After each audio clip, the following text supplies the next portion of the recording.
Study IQ IAS, अब तैयारी हुई अफोर्डेबल। हेलो दोस्तों, बहुत बहुत स्वागत है आपका आज के हमारे इस वीडियो सेशन में, जहां पर हम हिस्ट्री को आपके यूपीएससी प्रीलिम्स 2024 के लिए कैसे अप्रोच करना है उसके बारे में कुछ इंपॉर्टेंट बातें डिस्कस करेंगे। कल के दिन यानी 14 फरवरी को यूपीएससी ने नोटिफिकेशन रिलीज कर दिए, जिसके बाद आपको अब अपना फॉर्म भरना है और फटाफट से इस प्रोसेस को कंप्लीट कर लेंगे तो आपके लिए बेहतर होगा। फॉर्म भरने से ज्यादा इंपॉर्टेंट है कि आप पढ़ाई करें और पढ़ाई में किस कंपोनेंट को कितना तवज्जो देना चाहिए, हिस्ट्री कितना इंपॉर्टेंट है, कैसे इसको अप्रोच करना है, ये सब चीजें हम डिस्कस करेंगे। लेकिन सबसे पहले ये बता दूं, ये इंपॉर्टेंट है कि प्लीज दोस्तों अपने फॉर्म के फिलअप करने के प्रोसेस में 3 से ज्यादा दिन मत लगाइएगा। कल नोटिफिकेशन आई थी, आप आज का दिन थोड़ा ले सकते हैं उस नोटिफिकेशन को स्टडी करने के लिए। अपने जो भी डॉक्यूमेंट्स हैं उन्हें एक जगह इकट्ठा करके रख लीजिए एक दिन, और अगर आप कंसल्टेशन कोई लेना चाहते हैं किसी से regarding certain aspects of filling the UPSC form तो वो ले सकते हैं, राइट। तो 15 फरवरी 16 फरवरी आपका टाइम इसमें जाएगा। 17 फरवरी तक अपना फॉर्म फिल करके एकदम निश्चिंत हो जाइए उस प्रोसेस से and stay focused on your exam, क्योंकि अगर सबकॉन्शियसली आपका ध्यान इसी चीज पर रहेगा तो जो भी चीज आप पढ़ोगे उसमें 100% एफिशिएंसी के साथ अचीव करना उसे थोड़ा मुश्किल हो जाता है। अब बात करते हैं हिस्ट्री के कंपोनेंट की। हिस्ट्री के कंपोनेंट के लिए देखो यार, हिस्ट्री की बात करें या ओवरऑल प्रिपरेशन की बात करें, 26 मई और आज के बीच में ना 101 दिन का अंतर है, ठीक है। तो इफेक्टिवली आज के दिन को भी अगर आप खत्म समझें, 15 फरवरी का दिन जब ये वीडियो आपके साथ शेयर की जा रही है, तो आज के दिन को भी अगर आप समझे कि ये खत्म हो चुका है तो 100 डेज हमारे पास हैं। इसमें से भी 15 दिन हटा दीजिए, क्योंकि थोड़ा बफर रखना जरूरी है, क्योंकि कुछ दिन ऐसे हो सकते हैं जहां पर शायद आप अपनी 100% एफिशिएंसी के साथ ना पढ़ पाए। हो सकता है आप थोड़ा सा डिमोटिवेटेड हो जाएं, या फिर हो सकता है कोई और रीजन की वजह से you are not able to dedicate that particular time to your studies, right? तो इफेक्टिवली देखा जाए आपके पास 85 डेज ही हैं, ठीक है। अब इन 85 डेज को हमने जुडिशियसली यूज करना है, और जो प्रीलिम्स का एग्जाम है दोस्तों, ये किसी जंग से कम नहीं है। और मैं बार बार ये बात दोहराता रहूंगा कि यूपीएससी का प्रीलिम्स एग्जाम मजाक नहीं है। इसका मतलब ये नहीं है कि मेंस और इंटरव्यू मजाक होता है, पूरा एग्जाम ही मजाक नहीं है, लेकिन प्रीलिम्स को एक्स्ट्रा सीरियसनेस और एक्स्ट्रा कॉशन के साथ हमें अप्रोच करना पड़ेगा, ठीक है। क्योंकि कई ऐसे टॉपर्स भी आपको मिलेंगे, कई मेरिट होल्डर्स आपको मिलेंगे जिन्होंने पिछले साल फाइनल मेरिट में जिनका नाम आ गया था, लेकिन उन्होंने अपना रैंक इंप्रूव करने के लिए प्री दिया, लेकिन वो क्लियर नहीं हो पाया। तो ये साफ चीज बताता है कि इस एग्जाम के लिए इवन धुरंधरों को टिक के बैठकर एक स्ट्रैटेजी बनाकर पढ़ना पड़ता है, तभी वो इस एग्जाम को एस कर सकते हैं।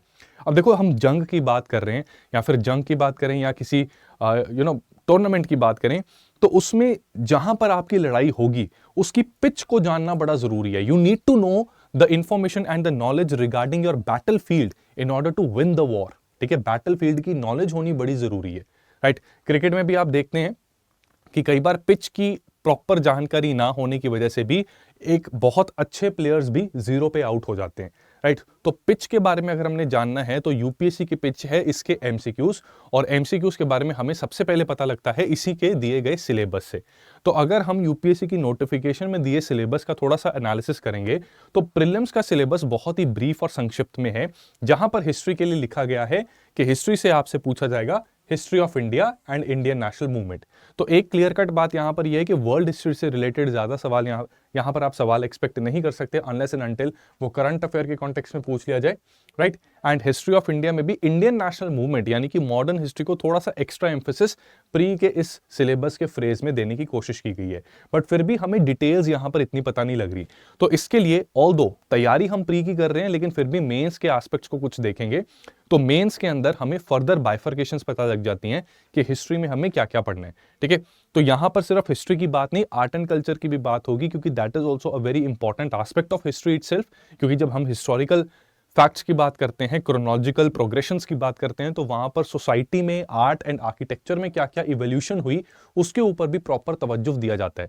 जिन स्टूडेंट्स ने मेरे साथ P2I बैच में क्लासेस लगा रखी हैं वो ये बात भली भांति समझते हैं कि हर एज को कवर करने के बाद हम उसके आर्ट एंड आर्किटेक्चरल एस्पेक्ट्स को भी साथ ही कवर कर देते हैं। And that is the reason, जिसने भी मेरे साथ P2I में एंशिएंट एंड मिडिवल हिस्ट्री लगाई है तो उसे आर्ट एंड कल्चर के कॉम्पोनेंट में इतनी दिक्कत कभी नहीं हुई, ठीक है।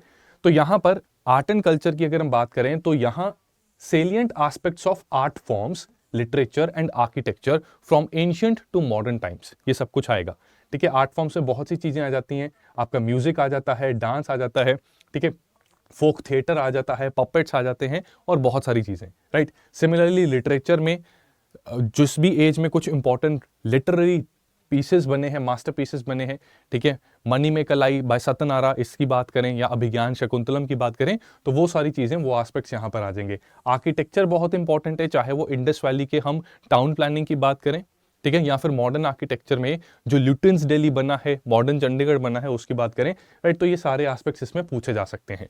मॉडर्न हिस्ट्री के ऊपर एक्स्ट्रा एम्फेसिस यहाँ मेंस के सिलेबस में दिया गया है, जो आपका स्टार्ट हो जाएगा मिड 18th सेंचुरी से, यानी कि 1750 से। बेसिकली 1757 यानी कि बैटल ऑफ पलासी से ये कहानी शुरू हो जाती है और प्रेजेंट तक, ठीक है। सिग्निफिकेंट इवेंट्स, पर्सनालिटी इश्यूज, ठीक है, इसमें प्रेजेंट नहीं, हमारे प्रीलिम्स के सिलेबस में पोस्ट इंडिपेंडेंस हिस्ट्री इतनी नहीं पूछी जाती, तो 1947 तक ही हम फोकस करेंगे। तो उसमें जो भी इंपॉर्टेंट इवेंट्स हुए, उन इवेंट्स में इंपॉर्टेंट पर्सनालिटीज और इंपॉर्टेंट इश्यूज जितने भी आ रहे हैं, उनके ऊपर हमें फोकस करना है। फ्रीडम स्ट्रगल की अलग अलग stages, important contributors and contributions from different parts of the countries, ये भी इंपॉर्टेंट है। Post independence world history pre में नहीं पूछी जाती, तो इसके ऊपर हम ज्यादा ड्वेल नहीं करेंगे। और फ्रीडम स्ट्रगल पे यहां पर मैं एक इंपॉर्टेंट बात बता दूं कि दोस्तों, हमने आजादी का अमृत महोत्सव सेलिब्रेट किया है, भारत के अमृत काल में हम प्रवेश कर रहे हैं। तो कई सारी मिनिस्ट्री की वेबसाइट्स पर, इवन पीआईबी पर, टाइम टू टाइम कई ऐसे फ्रीडम फाइटर्स का वर्णन हमें करंट अफेयर्स में मिल जाता है, जो यूजुअली हमारी बुक्स में नहीं होते। तो इस लिहाज से in recent times current affairs related to history as static subject as history, ये भी इंपॉर्टेंट बन गए हैं। तो उन फ्रीडम फाइटर्स का जो वर्णन होता जा रहा है करंट अफेयर्स में, उन्हें भी कवर करना जरूरी है, ठीक है। तो सिलेबस से हमें बहुत थोड़ी सी चीजें पता लगी हैं। अब यहां पर एक इंपॉर्टेंट बात प्लीज समझिए। देखो यार, हमारी जो जंग है, हमें पता होना चाहिए कि हम किससे लड़ने जा रहे हैं, ठीक है। आप इस बात को समझो कि आप एक वॉरियर हैं, ठीक है, एक जनरल हैं अपनी मिलिट्री के, राइट।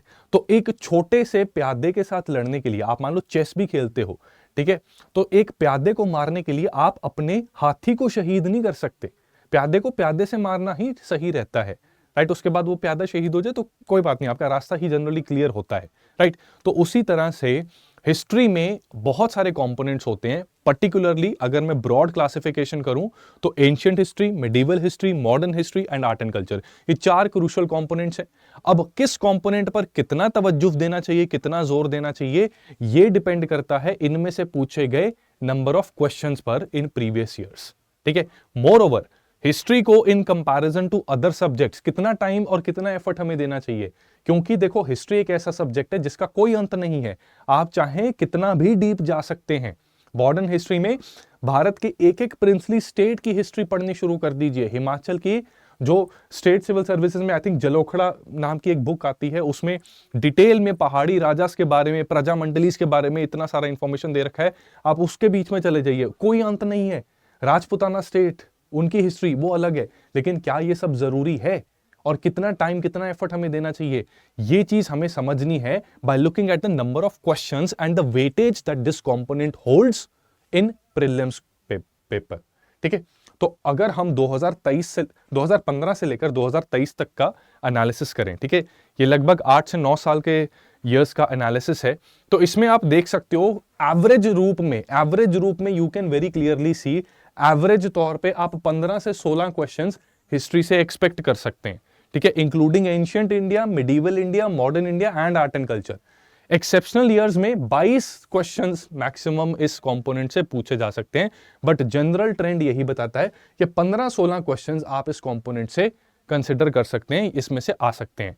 अब एक बात याद रखिएगा कि इन 16 क्वेश्चन से, लेट्स से 16 क्वेश्चंस आ गए, इन 16 क्वेश्चंस में से 5 से 6 क्वेश्चंस ऐसे हो सकते हैं जो एक एमए हिस्ट्री वाले को भी नहीं आते होंगे। पक्का इस तरह के क्वेश्चंस होते हैं, क्योंकि UPSC it's a low scoring exam. The commission has a reputation to maintain, and there will be questions which will not be solved even by history optional students or a very learned man जिसको history का बहुत ज्ञान है. ठीक है, तो ऐसे टेढ़े क्वेश्चंस उनके लिए भी आएंगे. ठीक है, तो 5-6 क्वेश्चन नहीं आ सकते, लेकिन 10 से 11 क्वेश्चंस ये आपके सॉल्व होने चाहिए. ठीक है, 10 to 11 क्वेश्चंस होने चाहिए. इन 10 to 11 क्वेश्चंस में से भी लगभग 6 क्वेश्चंस ऐसे होंगे, हर साल होंगे, जब आप उनको कॉन्फिडेंटली मार्क कर सकते हैं. रिमेनिंग 5 क्वेश्चंस में आपको लगाना पड़ता है कई बार स्मार्ट गेस. ठीक है, तो सारी की सारी कहानी ना यहां पर आकर अटक जाती है. हमने कोशिश करनी है, हमारा हिस्ट्री के लिए ये कंपोनेंट ऐसा है कि इसमें हमारा पूरा टारगेट ये रहता है कि इस 5 क्वेश्चंस में से हमें मैक्सिमम आउटपुट निकालनी है, कि कोशिश यही करनी है कि ये 5 में से 5 ही ठीक हो जाएं, लेकिन जितना पास हम पहुंच सकते हैं इसके, उतना पास हम पहुंचने की कोशिश करेंगे। अब विद इन हिस्ट्री, ठीक है, अब हिस्ट्री में आप देखो 15 से 16 क्वेश्चन अगर आते हैं, यानी कि 15 to 16% कॉम्पोनेंट इसके ऊपर बेस्ड है, ठीक है, और हर साल काफी कंसिस्टेंटली ये आता है, राइट, और मैक्सिमम 20% तक आप एक्सपेक्ट कर सकते हो, तो आपको ठीक ठाक टाइम इसको देना पड़ेगा। मेरी सलाह ये रहेगी कि अप्रोक्सीमेटली 2 हफ्ते, अब अगर आपने जनवरी से प्रीलिम्स की तैयारी करनी स्टार्ट कर दिया है, तो 3 हफ्ते तक अगर आप अच्छे से हिस्ट्री को पढ़ें तो ये कंप्लीट होने वाला सब्जेक्ट है, प्रोवाइडेड आप स्क्रैच से शुरू नहीं कर रहे, अपनी फाउंडेशन आप ऑलरेडी जनवरी से पहले, ठीक है, प्री की तैयारी से 8 से 9 महीने पहले आप अपनी फाउंडेशन बनानी अगर शुरुआत कर चुके हैं, आपकी फाउंडेशन बन चुकी है, तो कंसोलिडेशन के लिए it will take hardly 2 to 3 weeks. मैं ये भी ज्यादा बोल रहा हूं, इससे कम समय में आपका बड़े आराम से पूरा का पूरा हिस्ट्री बहुत अच्छे से कवर हो सकता है, ठीक है।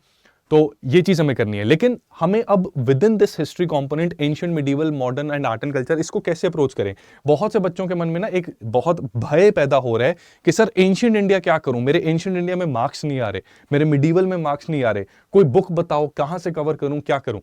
देखो दोस्तों, सबसे पहले हम ट्रेंड को एक बार देखते हैं, उसके बाद में आपको अप्रोच बताता हूं। ट्रेंड्स समझना बहुत जरूरी है, बिकॉज अगर ट्रेंड नहीं समझेंगे तो हमारी अप्रोच में गड़बड़ हो सकती है। सी, ये ट्रेंड है, this is modern India, this is medieval India, this is ancient India and this is art and culture. Trend को देखकर मुझे क्लियरली बताओ कि रिलेटिव नंबर ऑफ क्वेश्चंस ज्यादा कहां से पूछे जाते हैं। रिलेटिव नंबर ऑफ क्वेश्चंस जो ज्यादातर पूछे जाते हैं, ट्रेंड को देखकर, सिर्फ ग्राफ को देखकर आपको क्लियरली पता लग रहा है कि मॉडर्न इंडिया से ज्यादा पूछे जाते हैं। ठीक है, पिछले 3-4 सालों की अगर हम बात करें, ठीक है, ब्लू कलर से यहां पर ना 2020 से लेकर 23 तक 3 साल, ये 4 साल की बात अगर कर लें, ठीक है, तो यहां पर देखते हैं, यहां पर ट्रेंड, इधर भी जो ट्रेंड है, ठीक है, ये देखो, ये पोर्शन, ठीक है, then this portion, right, then this portion, ठीक है, और उसके बाद ये पोर्शन। तो कुछ सालों को छोड़ के, जैसे कि 2023 के पेपर को अगर हम एक्सेप्शनल थोड़ा सा मान लें, अदरवाइज मॉडर्न इंडिया के क्वेश्चंस यूजुअली ज्यादा ही रहते हैं। ये जो 15-16 क्वेश्चंस आते हैं, इनमें से 50% of the questions will be from modern India and these questions will be scoring one. ये जो मैं बता रहा हूं ना कि 6-7 क्वेश्चन जो आपके श्योर शॉट होने वाले हैं, ये कहां से होंगे, मॉडर्न इंडिया। तो क्या आपको ये अप्रोच फॉलो करनी चाहिए कि मॉडर्न इंडिया को छोड़ के एंशिएंट मिडिवल, जिसके क्वेश्चंस किसी से भी नहीं हो पा रहे, सिर्फ उनको देख के कि यार यहां से तो बड़े डिफिकल्ट क्वेश्चन आ रहे हैं, मुझे इसको कवर करने की जरूरत है, तो उसके पीछे अपना पूरा जोर लगा दो। क्या ये अप्रोच सही अप्रोच होगी? कमेंट सेक्शन में मुझे बताइए। मॉडर्न इंडिया एक लो हैंगिंग फ्रूट है, और इसको जो बच्चा छोड़ के जा रहा है, एंशिएंट मिडिवल के पीछे भाग रहा है, क्योंकि क्वेश्चन इसमें से दिख रहे हैं, ठीक है। और एक जनरल टेंडेंसी बताता हूं आपकी, एक ना ह्यूमन नेचर है कि कोई भी चीज, आप किसी शादी पे जाओ या कहीं पर भी जाओ, ठीक है, वहां पर आपकी पूरी खातिरदारी हुई, ठीक है, आपको पूरा आओ भगत की आपकी, राइट, लेकिन एक कहीं पर चूक रह गई, ठीक है, तो आपको जो अच्छी बातें हैं वो नहीं याद रहेंगी, जो खराब बात है वो याद रहेगी, ठीक है। इसको मिसिंग टाइल सिंड्रोम भी कहते हैं। एक एक्सपेरिमेंट हुई थी कि एक स्विमिंग पूल में बहुत सुंदर टाइल्स लगाई गई, ठीक है, और पानी भर दिया गया उसमें, क्लियर वाटर, एकदम टाइल्स सुंदर सी नजर आ रही है, एक टाइल जानबूझ के छोड़ दी गई। तो कोई भी व्यक्ति वो बाकी 1000 टाइलों के ऊपर ध्यान ही नहीं दे रहा, उनको दिख रही है वो एक टाइल जो मिसिंग है, ठीक है। तो पेपर में भी ऐसा ही होता है कि कैंडिडेट्स जब जाते हैं तो उनको कोई एक कंपोनेंट रिलेटिवली डिफिकल्ट लगता है, जिसके क्वेश्चन वो सॉल्व नहीं कर पाए। बाहर आके वो क्या कहते हैं, उनको जो सॉल्व कर पाए उसकी बात कोई नहीं करेगा, बात किसकी करेगा, जो थोड़ा सा एब्सर्ड पार्ट था।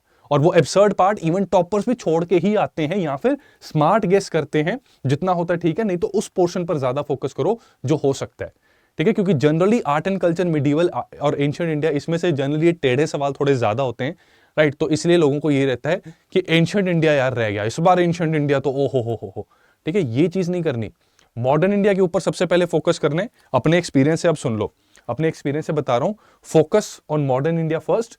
सेकंड नंबर पे जो आपका इंपॉर्टेंट कंपोनेंट रहेगा वो रहेगा एंशिएंट इंडिया। थर्ड नंबर पे art and culture and medieval India के ऊपर भी प्रॉपर फोकस देना है, एक क्लियर बाउंड्री बनाकर। लेकिन ये चीज करें कैसे, what topics to focus on and what things to study. अब ये चीज हमें पता लगती है बुक्स से, ठीक है। अब आप में से जिन लोगों ने बुक्स पढ़ रखी है या जिन लोगों ने हमारे साथ P2Y का बैच लगा रखा था, उनको ये बात पता होगी और वो क्लियरली आइडेंटिफाई कर सकते हैं most important topics related to modern India. इसी तरह मैं एंशिएंट का भी बताऊंगा, आर्ट एंड कल्चर का भी बताऊंगा और मिडिवल का भी बताऊंगा। तो मॉडर्न इंडिया में advent of Europeans in India, ये एक इंपॉर्टेंट कंपोनेंट है जिसको बच्चे कई बार छोड़ देते हैं, या फिर कहां से पढ़ेंगे, स्पेक्ट्रम में से, जिसमें रद्दी भर के गलत इंफॉर्मेशन दी गई है इस कंपोनेंट को लेकर। ठीक है, तो स्पेक्ट्रम बुक को बड़े ध्यान से फॉलो करना है for advent of Europeans part, क्योंकि देखो राजीव आहिर आईपीएस जिन्होंने वो बुक बनाई थी, ठीक है, जब उन्होंने वो बुक बनाई थी उनकी वो बुक 1857 से स्टार्ट होती थी, वे बैक इन 2014-15, राइट। उसके बाद आप और हम जैसे लोगों ने उस पर एडिटिंग की, राइट, और वो बुक धीरे धीरे हर साल मोटी होती जा रही है और उसमें एरर्स क्रीप इन करती जा रही हैं।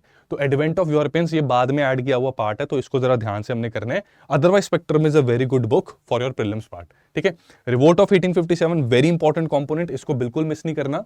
Socio religious reform movements, one of the most boring topic of UPSC, ठीक है, ऑफ मॉडर्न इंडिया, लेकिन इसको भी कवर करना है। लेकिन अगेन बहुत डेप्थ में नहीं जाना कि बिल्कुल ही रिलीजन को पढ़ना शुरू कर दिया आपने, सोशो रिलीजियस रिफॉर्म मूवमेंट्स को पढ़ना है, मोस्ट इंपॉर्टेंट वंस।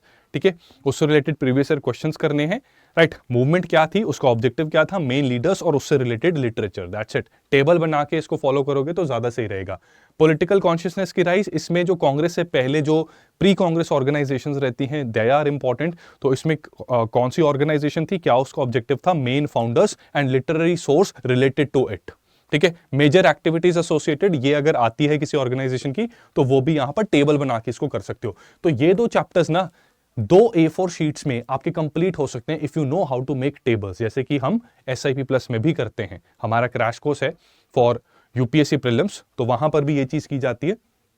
ठीक है, तो उधर भी सेम अप्रोच के साथ we are able to cover such bulky topics, heavy topics using tables only, right. Then Swadeshi movements, extremist nationalism, Surat split, ये कुछ इंपॉर्टेंट एस्पेक्ट्स हैं, राइट। स्वदेशी मूवमेंट क्या थी, क्या उसमें इंपॉर्टेंट डेवलपमेंट्स हुई, बीच में जितने भी कांग्रेस सेशंस आते जा रहे हैं वो इंपॉर्टेंट हैं। ठीक है, स्वदेशी मूवमेंट के जो लीडर्स हैं उनके द्वारा दिए गए कुछ वचन, राइट, वचन मतलब जो उनके कोट्स हैं, दे बिकम इंपॉर्टेंट, तो ये एक इंपॉर्टेंट कंपोनेंट बन जाता है। Revolutionary freedom fighters is another important topic, जहां पर कौन से फ्रीडम फाइटर हैं, कौन सी उनकी मेन एक्टिविटी रही है, कोई कॉन्स्पिरेसी केस उनके ऊपर हुआ तो उसकी details, right, and so on and so fourth. ठीक है, उनके द्वारा लिखी गई कोई किताब, या फिर अगर बाहर इंडिया से बाहर उन्होंने अपनी रेवोल्यूशनरी एक्टिविटी की है तो उसकी कुछ डिटेल्स आ जाएंगी।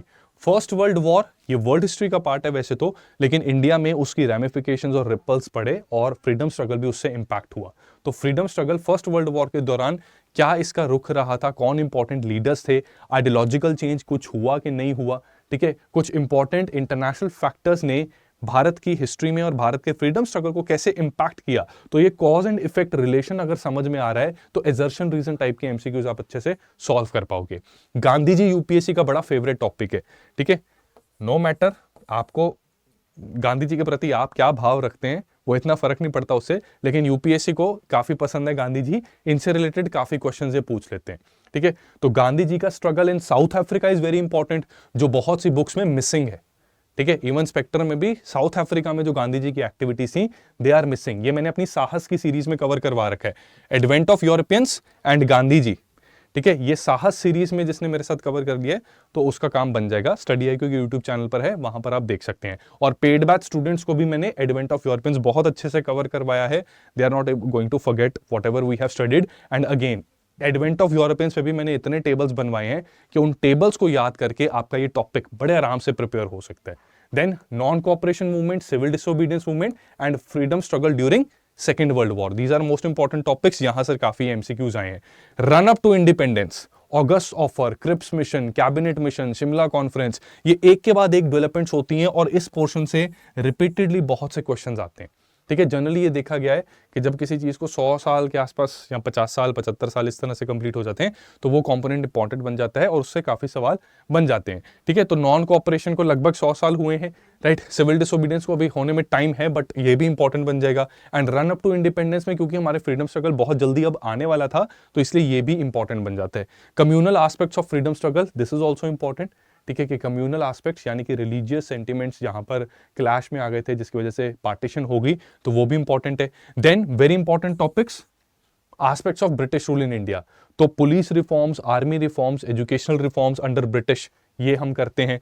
कॉन्स्टिट्यूशनल डेवलपमेंट्स ऑल दो साथ साथ आ जाते हैं, क्योंकि जब भी कोई मूवमेंट होती है तो उस मूवमेंट के एंड पे क्या होता है कि ब्रिटिश क्या करते थे, डिवाइड एंड रूल या कैरेट एंड स्टिक की पॉलिसी। तो जैसे मॉरलेमेंटो रिफॉर्म्स इंट्रोड्यूस कर दिए, government of India act 1909, 1919 act, ठीक है, 1935 act, so on and so fourth. तो ये कॉन्स्टिट्यूशन डेवलपमेंट्स में हम क्या करेंगे, हम चार्टर एक्ट्स भी पढ़ेंगे और ये गवर्नमेंट ऑफ इंडिया एक्ट्स भी पढ़ेंगे, ठीक है। Good government of India act revolt of 1857 के बाद आया था। तो ये सारी चीजों को कंसोलिडेट करके अगर आप कर लोगे, ठीक है, कॉन्स्टिट्यूशनल डेवलपमेंट्स, तो this is going to play a very important and a very crucial role, और बहुत से एमसीक्यूज इसके बेसिस पे आपके सॉल्व हो सकते हैं। इसी के साथ साथ एंटी कॉलोनियल रिबिलियंस सिर्फ 1857 नहीं था, इसके अलावा और भी बहुत सी ट्राइबल और सिविलियन अपराइजिंग्स थी and certain uprisings in princely states. तो वो एंटी कॉलोनियल रिबिलियंस को भी एक संक्षिप्त में टेबल बना के हमें करना है कि क्या रिबिलियन था, मेन ऑब्जेक्टिव क्या था उसका, मेन लीडर्स कौन थे, ज्योग्राफिकल एरिया कौन सा था, और उससे रिलेटेड क्या कोई लिटरेरी सोर्स है या नहीं, ठीक है। जैसे आनंद मठ, ठीक है, उसमें क्या इंडिगो रिवोल्ट और वो सारी बातें की गई हैं। तो इस तरह की चीजें यहां पर इंपॉर्टेंट बन जाती हैं। एंशिएंट इंडिया में बहुत संक्षिप्त में ये टॉपिक्स हैं आपके, इनको आपको कवर करना है, और याद रहे बहुत डेप्थ में जाओगे, डिटेल में जाओगे तो रेट ऑफ रिटर्न कम रहता है, ठीक है। एंशिएंट इंडिया हमारा इतना वास्ट है, हजारों सालों की हिस्ट्री है भारत की। अब बहुत कुछ हम करने को कर सकते हैं, लेकिन एक बेयर मिनिमम चीज हमें करनी चाहिए, and that bare minimum thing is based on NCERT, ठीक है। अब एनसीईआरटीज में ऐसा है, एक वैसे आपको इंपॉर्टेंट चीज बता दूं, जब हम तैयारी करते थे तो हमें एनसीईआरटीज पढ़नी पड़ती थी जहां पर इंफॉर्मेशन काफी स्कैटर्ड थी। एक जगह यहां पर दी हुई है कोई चीज, फिर दूसरी जगह कहीं और कुछ दे रखा है। एक बार एंशिएंट इंडिया 6th में आ रही है, फिर दोबारा वो 8th में भी आ रही है, ठीक है। तो कई बार ये प्रॉब्लम्स बड़ी आती थी, ठीक है, चीजों को समझने में, पढ़ने में। तो एक ही जगह पे कंसोलिडेटेड फॉर्म में अगर आप एनसीईआरटीज को कवर करना चाहते हैं तो आज की डेट में ऐसी बुक्स हैं जो जिनको यूज करके आप ये कर सकते हैं। स्टडी आईक्यू की सिंप्लीफाइड एनसीईआरटी सीरीज में आपको 5 किताबें मिलती हैं, जिसमें history, polity, geography, science and technology and economy 6 से लेके 12th तक एक ही बुक में एक सब्जेक्ट को पूरी तरह से कवर किया हुआ है। तो रादर देन गोइंग फॉर एक बुक क्लास 6 से लेके क्लास 12 लगभग 6 क्लासेस, ठीक है, और 5 सब्जेक्ट्स आप कवर करते हो तो 30 से ज्यादा किताबें हो जाती हैं। उसकी जगह एक ही किताब में आप पूरा एक सब्जेक्ट कर रहे हो और 5 किताबों से 5 सब्जेक्ट्स आपके कवर हो रहे हैं। That is a better approach, और इन एनसीईआरटीज में यूपीएससी के हिसाब से एग्जाम की डिमांड को फुलफिल किया गया है, एंड इंफॉर्मेशन को भी उस तरह से स्ट्रक्चर किया गया है। सो go for that.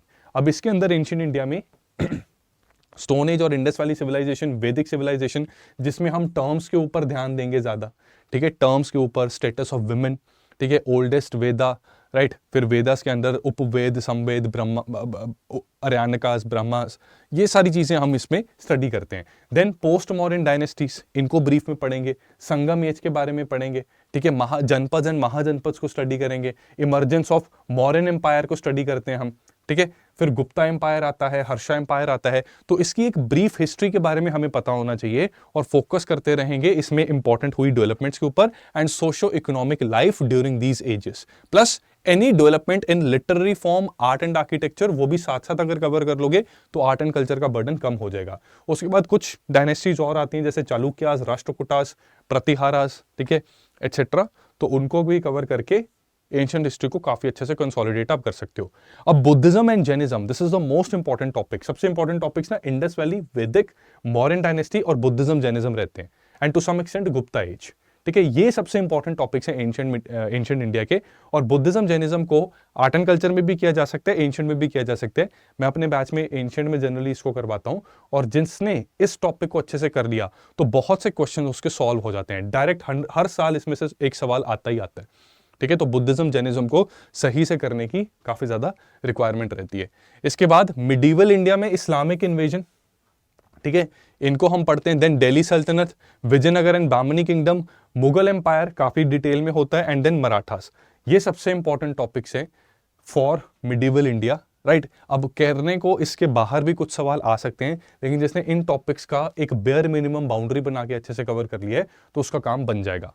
Art and culture में आर्किटेक्चर, जिसमें टेंपल आर्किटेक्चर पर फोकस किया जाना चाहिए, और इस साल तो खासकर ज्यादा करना चाहिए, क्योंकि राम मंदिर और आबू धाबी में बीएपीएस मंदिर के निर्माण के बाद ये एक हिस्टोरिकल डेवलपमेंट्स रही हैं। तो आर्किटेक्चर में temple architecture has become very important. Paintings, ठीक है, पहाड़ी school of paintings and all that, वो सब चीज़ें ज़रूरी बन जाती हैं। यूनेस्को की cultural heritage sites, dance forms in India, music in India, religion and philosophy, another very difficult topic but important one. ठीक है, तो इसमें समाख्या स्कूल, ठीक है, विशेषिक, द्वैतवाद, विशिष्ट अद्वैतवाद, ये सारी चीज़ें थोड़ा सा हम देखेंगे। और इसको भी ना टेबल बनाकर थोड़ा सा समझ के उसके बाद टेबल बनाओगे। टेबल से इनफैक्ट ये 3 चैप्टर्स टेबल के बेसिस पे बहुत अच्छे से सॉल्व हो सकते हैं। इवन आर्किटेक्चर को भी टेबल बनाकर 3 A4 शीट्स में आप खत्म कर सकते हैं, राइट। एंड कल्चरल इंस्टीट्यूशंस जो हैं, ये जो करंट अफेयर्स में आ रहे हैं, उनको अगर आप थोड़ा सा टैप पे रखोगे तो art and architecture, art and culture, ये अच्छे से प्रिपेयर हो जाएगा। ठीक है, and along with that current affairs of past 1.5 years, ये इनसे रिलेटेड जितने भी आ रहे हैं उनको थोड़ा सा स्टडी करते रहोगे तो बहुत अच्छे से सॉल्व हो जाएंगे। अब ये सारी चीजें देखो बुक्स से होंगी, बुक्स बहुत जरूरी है। Now let me tell you about some important books through which you can cover all these things. लेकिन उसके बारे में बताने से पहले लेट मी टेल यू कि देखो यार, किताबों में जो की गई बातें हैं ना, उनको खुद से आप पढ़ोगे, उसमें समय बहुत ज़्यादा लगता है। फिर उस इंफॉर्मेशन को ऑर्गेनाइज करना, स्ट्रक्चर करना, रिवाइज करना और उसके बेसिस पे एग्जाम देना, this can become a tedious process. तो बेटर है कि हम लोगों ने, क्योंकि अपनी तैयारी में भी स्टडी की कई सारी बुक्स, उससे हमने प्रीलिम्स मल्टीपल टाइम्स क्लियर किया, राइट। उसके बाद कई कैंडिडेट्स और एस्पिरेंट्स को हम हेल्प भी कर रहे हैं, who have again cleared the prelims multiple times. तो वी नो कि बुक में से निकालना क्या होता है, कि 100 पेज हैं, उन 100 पेजों को हमने 3 घंटे में कवर कर दिया। ठीक है, तो ये तरीका होता है क्विकली प्रीलिम्स को कवर करने का, राइट। तो हमारा जो न्यू बैच है for prelims which is called SIP Plus 2024, इसके अंदर 16 फरवरी से यानी कल से क्लासेस स्टार्ट हो रही हैं और 29 अप्रैल तक हम पूरा का पूरा सिलेबस आपका कंप्लीट कर देंगे। ठीक है, सो लगभग 75 to 80 डेज में आपका पूरा सिलेबस कंप्लीट हो रहा है। हर क्लास के बाद आपको कुछ सेक्शनल टेस्ट दिए जाएंगे। ठीक है, every live class will be followed by a sectional test. तो जो भी चीजें आपने पढ़ी हैं उनको समझकर, पढ़कर, उनको अप्लाई कैसे करना है टू सॉल्व MCQs, आपको इसकी जानकारी और इसका टैलेंट मिलेगा। ठीक है, और ये माइंडसेट डेवलप करना बड़ा जरूरी है, क्योंकि पढ़ने को आप 2000 किताबें पढ़ लो, लेकिन आपको तब तक सिलेक्ट नहीं किया जाएगा फॉर मेंस जब तक आप MCQ सॉल्व नहीं कर पाते। तो MCQ सॉल्व करना कैसे सीखता है इंसान? जब वो MCQs की प्रैक्टिस करता है। ठीक है, ये सिंपल सी बात है कि अगर मैं आपसे आपका फोन नंबर पूछूं, आप फटाफट से बता दोगे, लेकिन अगर मैं आपसे आपका आधार नंबर पूछूं, ठीक है, नहीं बता पाओगे। डेबिट कार्ड का नंबर पूछूं तो जो लोग तो रिपीटेडली यूज करते हैं, लड़कियां जो यूजुअली देखा कि वो शॉपिंग बहुत करती हैं, तो उनको अपने डेबिट कार्ड नंबर्स भी याद हो जाते हैं, राइट, तो वो बता पाएंगी। तो बात यह है कि दिमाग हमारा ऐसी मशीन है कि जब इसको पता है कि ये चीज रिपीटेडली यूज होगी तो वो चीज फ्रंट पे रहती है। तो हर क्लास के बाद जब टेस्ट होते रहते हैं तो आपका माइंड हम ट्रेन कर रहे हैं सो दैट जो भी चीज आपने पढ़ी, ठीक है, एक मूवी आपने मान लो उरी मूवी देखी, उरी मूवी में अगर मैं आपसे पूछूं कि विक्की कौशल की मदर का क्या नाम था, और मूवी में बताया भी गया है, एकदम से याद नहीं आएगा। ठीक है, दोबारा मूवी देखनी पड़ेगी। लेकिन अगर मूवी देखने से पहले या मूवी को रिवाइज करते टाइम आपको पता हो कि ये पूछा जा सकता है, तो फिर मूवी में ध्यान दोगे ना, इस बात पे, इस पॉइंट पे आप ध्यान दोगे। वो जो गरुड़ जिस बच्चे ने बनाया था, उस बच्चे का क्या नाम था जो DRDO में एक्सपेरिमेंट कर रहा था? अब ऐसी चीजें अगर पहले पता हो तो ध्यान जाता है। ठीक है, ध्यान जाता है। अजीत डोभाल के कैरेक्टर का क्या नाम था, ये सभी को पता होगा, गोविंद था बाय द वे। ठीक है, प्रधानमंत्री मोदी ने वहां पर मतलब वो थोड़ा सा नाम को थोड़ा मॉडिफाई किया गया था, तो गोविंद करके एड्रेस करते थे। ठीक है, तो ये आप समझ गए पॉइंट कि MCQs की कितनी इंपॉर्टेंस है, हमारा माइंड ट्रेन होता है। तो हर क्लास के बाद इन MCQs की हेल्प से you will be trained to solve the questions correctly in the exam. Booklets आपको मिलेंगी, डाउनलोडेबल रहेंगी, वो उनको प्रिंट भी आप कर सकते हैं। उसमें टेबल्स कई सारे मिल जाएंगे जिससे कि मैक्सिमम इंफॉर्मेशन बहुत कम समय में क्विकली आप रिवाइज कर पाएंगे। गवर्नर जनरल्स, कांग्रेस के sessions, right, important books and their authors, ये सारी चीजें जो प्रीलिम्स से जरूरी होती हैं वो हो जाएंगी। ठीक है, सिर्फ हिस्ट्री नहीं, इवन ज्योग्राफी में भी जो अलग अलग क्लाइमेटिक कंडीशंस होती हैं, क्लाइमेट टाइप्स होती हैं, ठीक है, ओशंस, ओशनोग्राफी, लैंड फॉर्म्स, उनके भी टेबल्स, चार्ट्स मिल जाएंगे। तो quite easy to revise and remember. Class PPTs downloadable रहेंगी तो उससे रिवीजन अच्छी हो जाएगी। एक क्रक्स का PDF में मिलेगा जिससे क्विकली आप रिवाइज कर सकते हैं। CSAT कई लोगों की दुखती रखे तो उसकी भी वर्कशॉप्स, और फुल लेंथ टेस्ट में GS और CSAT दोनों के टेस्ट होंगे, जिससे कि पूरा आपको पता लगे कि कैसे UPSC में बैठना है। और CSAT में भी इन वर्कशॉप्स में ट्रिक्स के ऊपर एक्स्ट्रा एम्फेसिस दिया जाएगा, ताकि एरिथमेटिक, मान लो कॉम्प्रिहेंसिव देखो काफी लोगों के लिए आसान रहते हैं क्योंकि वहीं पर दिया हुआ है और सॉल्व करना है। ठीक है, जो पैसेज वहीं दिया हुआ है, आंसर भी वही है, पैसेज भी वही है, तो उसको सॉल्व करना रिलेटिवली इजी होता है। लेकिन अगर हम थोड़े से अरिथमेटिक या लॉजिकल रीजनिंग के क्वेश्चंस कर लेंगे तो उससे हमें थोड़ी एडवांटेज मिल जाती है कि चलो मान लो हमने 30 क्वेश्चंस ऐसे कर भी लिए, 45 तक कर लेते हैं, क्या पता हमारे 10 क्वेश्चन गलत हो जाएं तो तब भी एक सेफ साइड पे हम मौजूद रहें, ठीक है। तो उस लिहाज से these workshops are going to play a very important role. तो 2.5 से 3 घंटे की अप टू 3 आवर्स की ये क्लासेस रहेंगी, दिन में 2 बार रहेंगी, 11 बजे और उसके बाद शाम 5 बजे, ठीक है। और ये इसका शेड्यूल है, 29 अप्रैल तक आपका सब कुछ done. So you will have approximately 1 month for revising what ever you have studied during all these days, ठीक है। ये जितने टेस्ट दिए सबको रिवाइज करने का भी भरपूर टाइम आपके पास रहेगा। तो अब बुक्स की बात करते हैं। मॉडर्न इंडिया के लिए देखो यूजफुल बुक्स जो हैं वो क्या है, Bipin Chandra, Spectrum, NCERT, Sonali Bansal and Study IQ के कंसोलिडेटेड नोट्स जो कि एसआईबी मिलते हैं।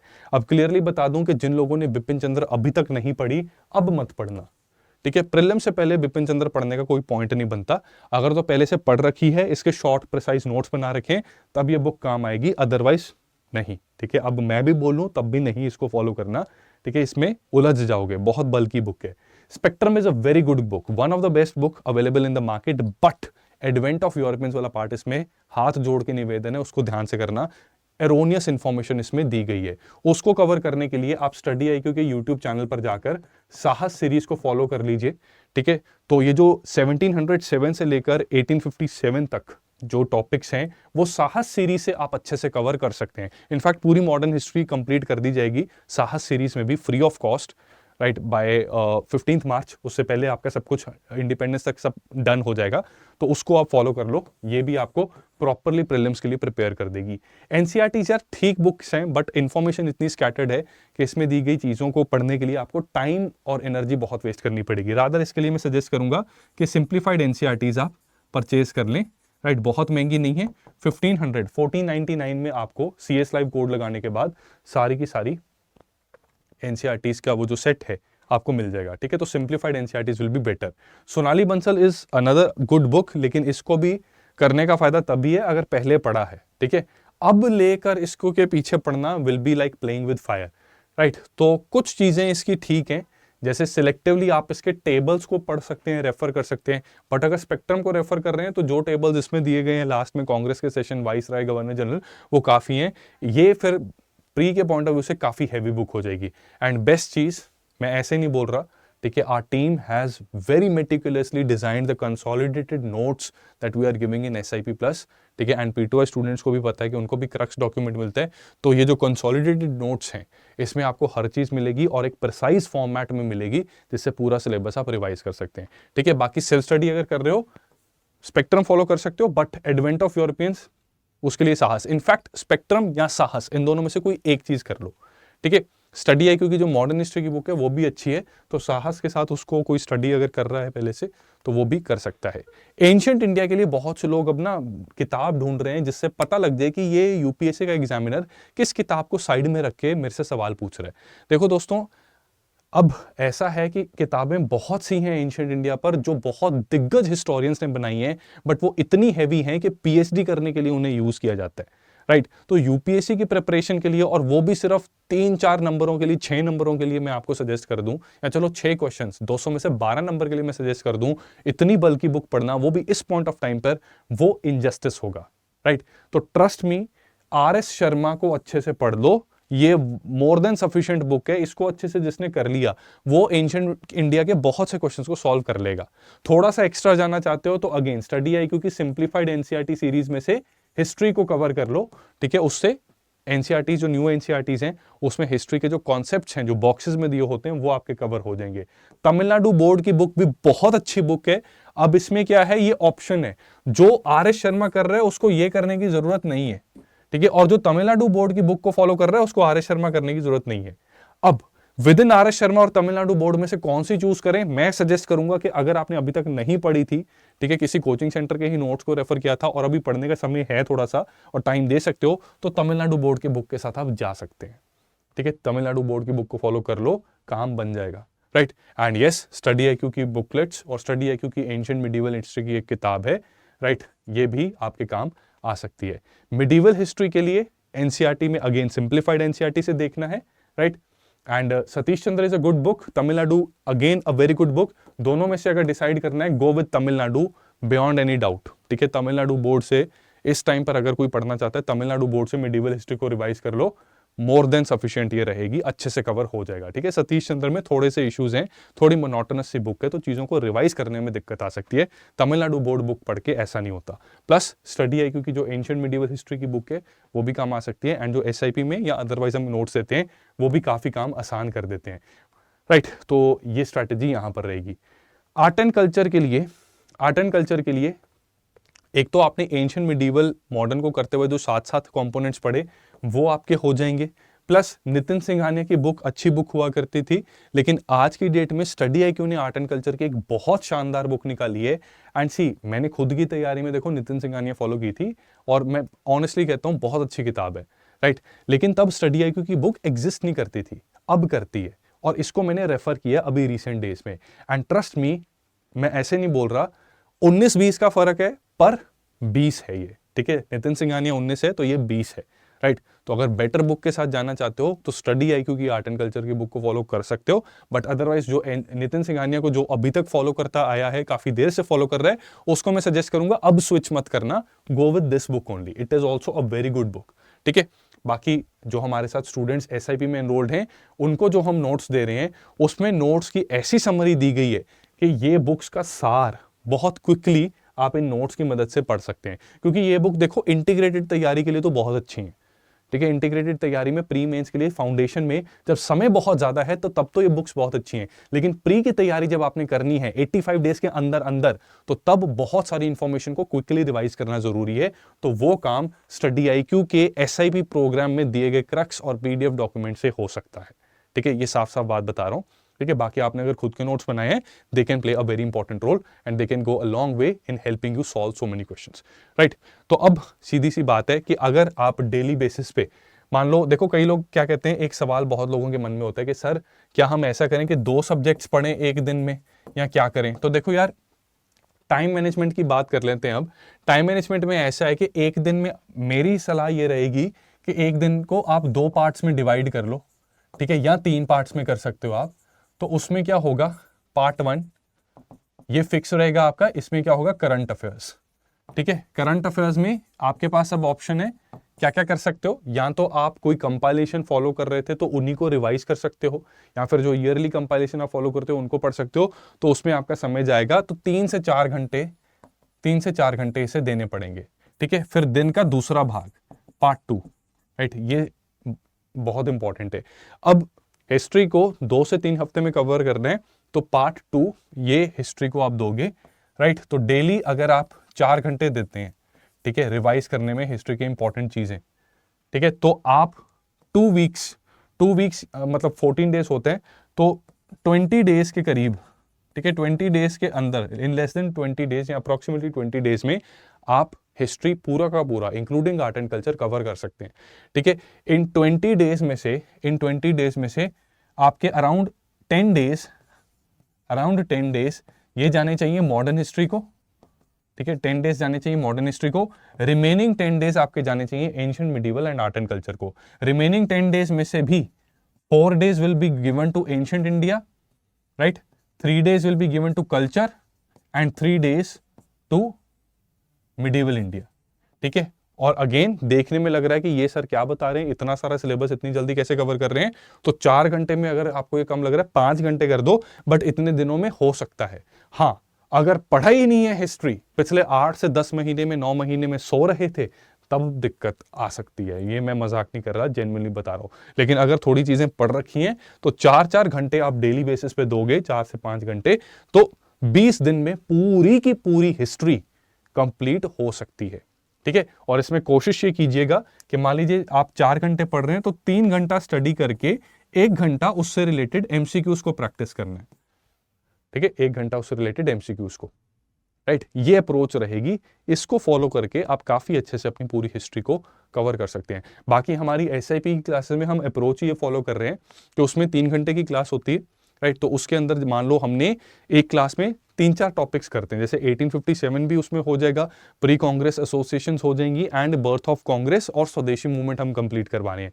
अब वाइल रिवाइजिंग दीज थिंग्स हमारा एम्फेसिस रहेगा कि सवाल किस पर पूछा जा सकता है। बार बार फैकल्टी क्लास में बोलता रहेगा कि इस पे ध्यान दे दो, इसमें से सवाल आ सकता है, इसको समझ लो, इसको समझ लो, यहां पर क्वेश्चन एक पूछा जा सकता है, ये एक सैंपल क्वेश्चन है। ये सारी बातें क्लास में चलती रहती हैं। उस क्लास के कंप्लीट होने के बाद आपको एक टेस्ट दिया जाता है, ठीक है। वो टेस्ट सेक्शनल टेस्ट होता है और उसमें आए questions are based on whatever topics we covered in the class. तो आपकी एप्लीकेशन और आपकी प्रैक्टिस भी हो जाती है related with that particular those topics, ठीक है। तो इससे क्या है कि रिपीटेडली जब 75 से ज्यादा दिन आप ये करते रहोगे तो बहुत अच्छे से दिमाग में डीप सीटेड चले जाते हैं सारे फैक्ट्स, टाइम आने पर रिकॉल भी हो जाते हैं, ठीक है। एंड नोट्स की अगर मैं बात करूं कि नोट्स कैसे बनाने हैं, देखो यार ये टाइम नोट्स बनाने का नहीं है वैसे, honestly speaking this is not the time to make notes. अगर तो 8 से 10 महीने में आपने कुछ नोट्स बना रखे थे तो अब आपका काम होना चाहिए कि उनको फर्दर शॉर्ट नोट्स बना दो, बिल्कुल फर्रों की तरह नोट्स बनाने, ठीक है। एक एक्सपीरियंस बताता हूं कि कॉलेज टाइम पे ना जब एग्जाम होता था तो वहां पर मैं कुछ चिट्स बना लेता था कई बार, लेकिन आज तक मुझे उन चिट्स की कभी जरूरत नहीं पड़ी, क्योंकि वो चिट्स बनाते हुए भी दिमाग लगता था कि इतना बड़ा थ्योरम या फॉर्मूला है, उसको छोटी सी पर्ची के ऊपर नोट डाउन करना, तो उसको क्या है बहुत प्रिसाइज लिखना पड़ेगा। जब किसी भी चीज को हम प्रिसाइज लिखते हैं हमारा दिमाग यूज होता है, तो दिमाग कुछ चीज को समझ के यहां पर लिखेगा। जब ये दिमाग यूज होगा तो ये जो इंफॉर्मेशन है हमारी लॉन्ग टर्म मेमोरी में चली जाती है, ठीक है, और फिर टाइम आने पर वो रिकॉल भी हो जाती है। तो अगर नोट्स बनाने हैं, आप एक टॉपिक पढ़ो, ठीक है, उस टॉपिक में से बस ये समझो कि पर्चियां बनाने के पॉइंट ऑफ व्यू से जो छोटे नोट्स आप बनाना चाहते हो, जिसमें हर चीज नोट नहीं की जाती, सिर्फ वही चीज नोट की जाती है जो आप भूलते हैं और जो पूछी जा सकती है, तो उस तरह के कुछ शॉर्ट पर्चियां बना सकते हो, यूज नहीं करनी, बस बना के रख लेनी है। फाइनल मोमेंट पे अगर देखा जाता है, थोड़ा सा रिकॉल रिवाइज किया जाता है तो कर सकते हो, but this is the way. Otherwise notes बनाने में टाइम वेस्ट करना का ये टाइम नहीं है, लिमिटेड टाइम में कवर करने को बहुत कुछ है, क्योंकि प्रीलिम्स में एम्बिट आपका बहुत ज्यादा होता है, डेप्थ लिमिटेड होती है, जबकि मेंस में एम्बिट थोड़ा प्रिसाइज होता है, एम्बिट लिमिटेड होता है, डेप्थ ज्यादा होती है, तभी that is analytical part of UPSC IAS, ठीक है। तो उम्मीद करता हूं कि इस सेशन से आपको सही अप्रोच पता लगी है to approach history for our upcoming UPSC prelims exam. मैंने बुक लिस्ट भी आपको बता दी, कैसे नोट्स बन सकते हैं, कितना टाइम आपको देना चाहिए, हमने सभी एस्पेक्ट्स को डिस्कस कर लिया। उम्मीद करता हूं कि ये सेशन आपको इंटरेस्टिंग और इन्फॉर्मेटिव लगा। अगर मेरे साथ आप फर्दर जुड़ना चाहते हैं तो आपको टेलीग्राम पर you can connect with me. Telegram पर क्या करना है आपको, on Telegram open Telegram and यहां पर आप सर्च करोगे CSLIVE CS लाइव ग्रुप, ठीक है, CS लाइव GROUP, ठीक है, CS लाइव ग्रुप में this is my Telegram handle, right, CS live group, आप इसको ज्वाइन कर सकते हैं, ठीक है। यहां पर मैं अपना पर्सनल हैंडल भी शेयर कर देता हूं, तो वहां से पर्सनल मैसेज भी भेज सकते हैं रिगार्डिंग प्रिपरेशन। एंड अगर कोई बच्चा SIP प्रोग्राम लेना चाहता है तो स्टडी IQ की वेबसाइट पे जाके आपको यूपीएससी फाउंडेशन बैच में जाना है एंड यहां पर आपको स्क्रॉल डाउन करना है, तो आपको SIP के ये लेटेस्ट क्लास मिल जाएगी जो 16 फरवरी को स्टार्ट हो रही है। 11 AM will be your first class. अब यहां पर बाय नाउ पर आप क्लिक करोगे, see this is 7,000 rupee course, लेकिन यहां पर अगर आप CS लाइव कोड लगाओगे, ठीक है, जो ग्रुप का नाम है CS लाइव ग्रुप, यहां पर भी CS लाइव अप्लाई करोगे तो ये काफी डिस्काउंटेड प्राइस पे आपको ये कोर्स मिल जाएगा, ठीक है। सो मैक्सिमम डिस्काउंट लेने के लिए CS लाइव ग्रुप लगाना। आज की डेट में मैक्सिमम डिस्काउंट ये अवेलेबल हो रहा है बच्चों को, ठीक है। सो CS लाइव आप अप्लाई कीजिएगा, so you will get the highest possible discount available on that day using this particular code. सो जल्द ही हम आपसे क्लासेस में मिलते हैं एंड माई बेस्ट विशेस, मेरी पूरी प्रार्थना रहेगी कि आपको सक्सेस जरूर मिले। Wish you all the best, thank you so much. Study IQ IAS, अब तैयारी हुई अफोर्डेबल।